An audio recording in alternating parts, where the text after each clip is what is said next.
Hi all, Mike Smith here. You may be aware that I've been creating these cool H5P and other format quizzes at different language levels. I've got them now at intermediate, first certificate, pre-intermediate, PET, and I've also started developing advanced and proficiency, and I will be adding KET elementary in a few days time. But what you may not be aware is that I've started to use these question banks to create a combined activity which draws on randomized subsets of these questions, and then creates a combined question set like this, which allows a level check, which looks something like this. So someone doing these quizzes at various levels of competency will provide different results which can be viewed graphically like this. And so this could be used as a level check, and that in turn could be used for entry level testing at a school, or simply as a diagnostic for a teacher. So let's have a look at how this works.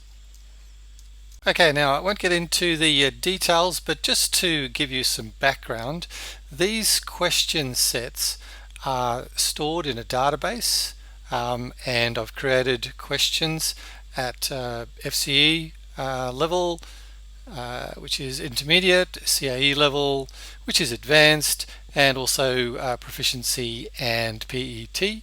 And these are based on the Common Errors series of books, which I've spoken about previously as well. And then I use some programming code to produce outputs which, amongst other things, produces these H5P quizzes. So these are the question categories, and I'm building up banks of these questions. So for example, at FCE level, I've now got let's see, just over 200 questions to draw from, and about 100 at each of the other levels, and so the total's around about 500 questions, and I'm going to be pushing that up to about 3,000 questions over the next few weeks. So what that means is that we can draw on those randomized overall question sets to create randomized quizzes, and that way we can produce quizzes which can be used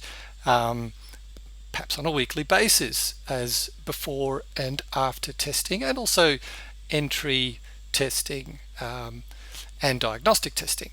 So basically I've got all these questions at the different levels. I've got PET version, pre-intermediate, first certificate, that's intermediate, CAE advanced, and then also proficiency.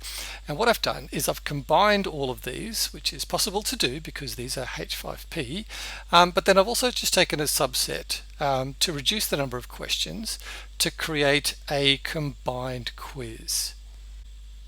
So at each level I've got 15 questions. That draws on one question from half of the 30 categories, and eventually I may scramble the order of these categories as well, but I'm not sure if I will do that. It's probably not necessary. And also you may notice that each of these questions has the question category description displayed there, and I've left that there for now, even though it does give the test taker a little bit of a clue as to what's going on in this particular question. Also, this number, the first number here in this pair of numbers, is the unique question identifier in the database. So if there's a problem with this question, I can go and find I can find which question that actually was, and then also the number here is the numerical category indicator at this level. So that's what these two numbers mean. Not really of any use to the student, but very useful for us in improving the overall question sets.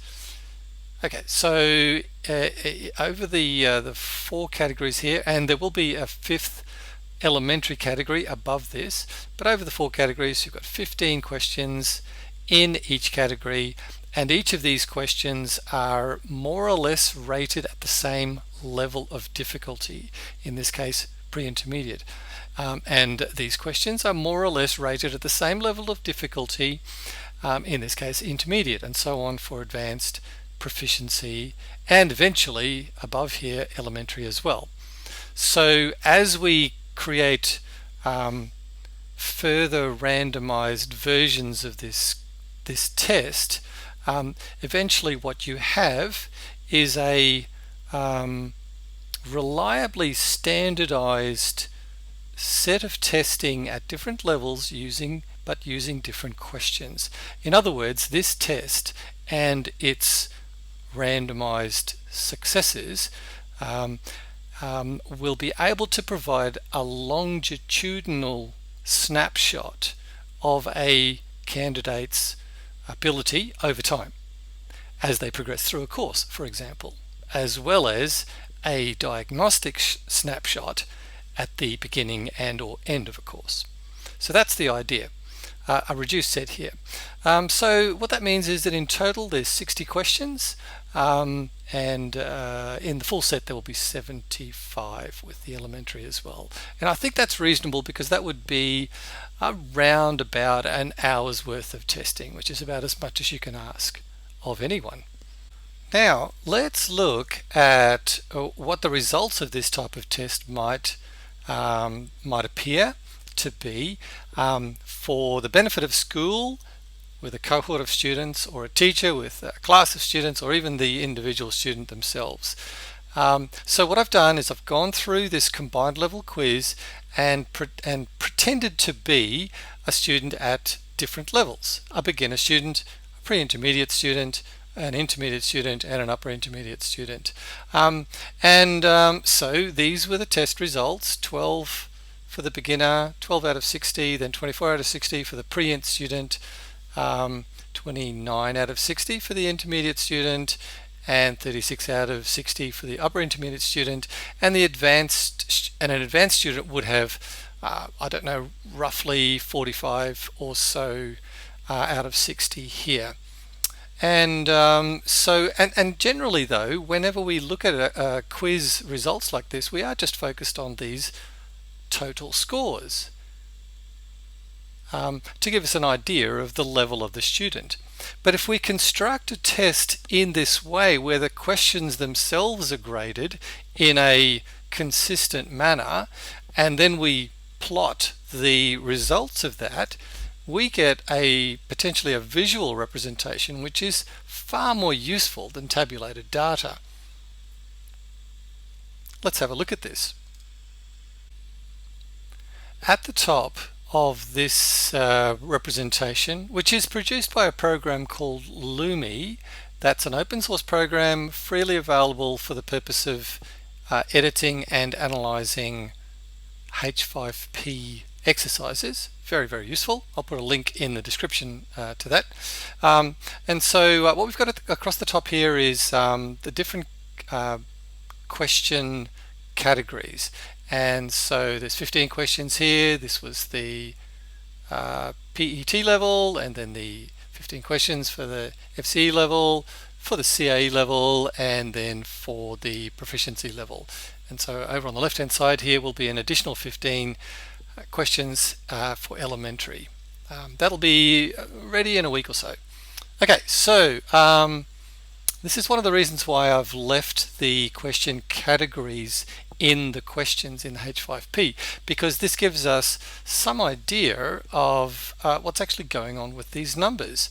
Because as you can see, there is a progression of green to red, and different relative block sizes of green to red, and you may be able to see it visually here, maybe from this point onwards. If I sort of scan down here, we can see that the beginner student followed by the pre-intermediate student making fewer errors, and then the intermediate student is really interesting because this appears to be a fairly jagged profile. The intermediate student has answered correctly in a range of levels.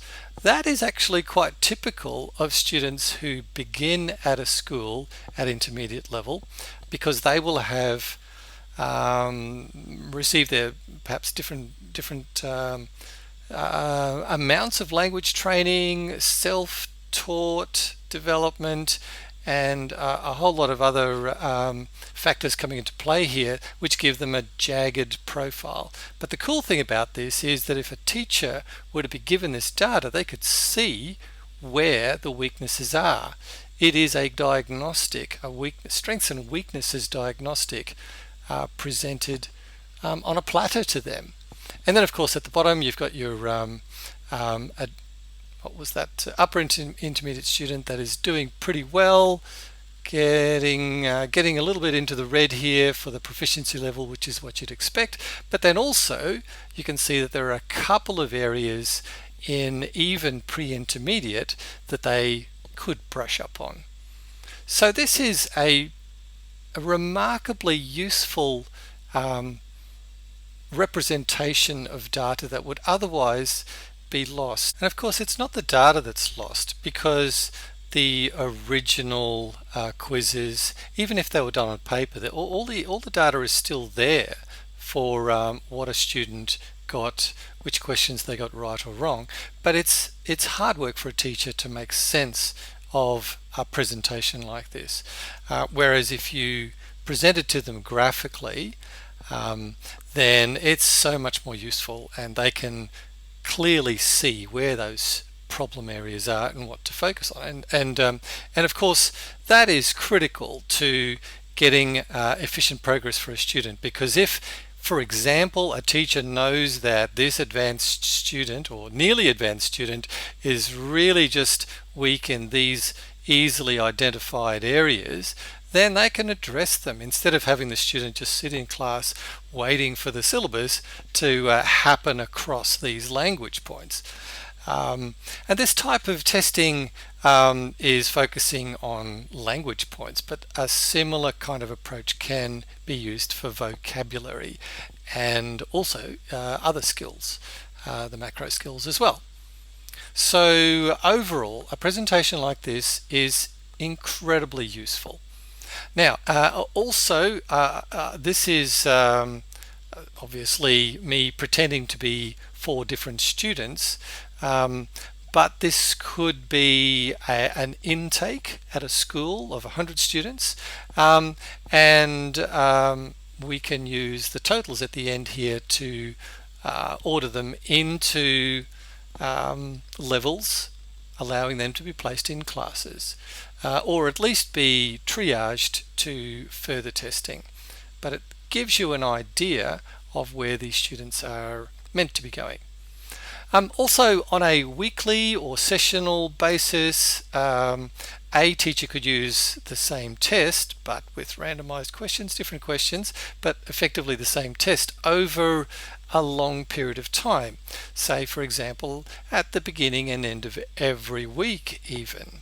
And so for each student, these snapshots will represent improvement over time, hopefully, and they will be able to see this because they're effectively going to see more and more green on their scores, which is great to see.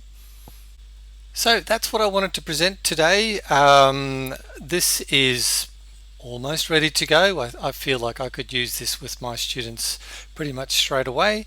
I would love to share this tool set with other teachers and with schools, and that would entail some training and giving access, and also possibly tailoring the system to specific needs as well. The other thing I'm doing is just adding more and more questions to these banks, and so that then the randomizing works better. And I also need to check each of these questions as well to make sure that there aren't any errors, and I think there probably are. In fact, I see one here. This as should be an is. Okay, as a distractor, and also we need to go through a process of calibration. But I think, in a way, this is kind of self-calibrating because we can see the data being presented visually here, and that will mean we are more likely to pick up any systemic errors, such as it's all very well to get a jagged profile at intermediate, but you wouldn't expect to get a jagged profile at beginner or pre-intermediate. So if we did see that, then there might be something wrong. For example, these questions up here might be a little bit too easy. It's worth going back and having a look at them, and that's the other reason why I've kept the question numbers here as well. Okay, so thanks very much for watching. I hope that that is interesting to you and potentially of use. Please contact me if you'd like to learn more and potentially put this in use where you're working. Thanks very much.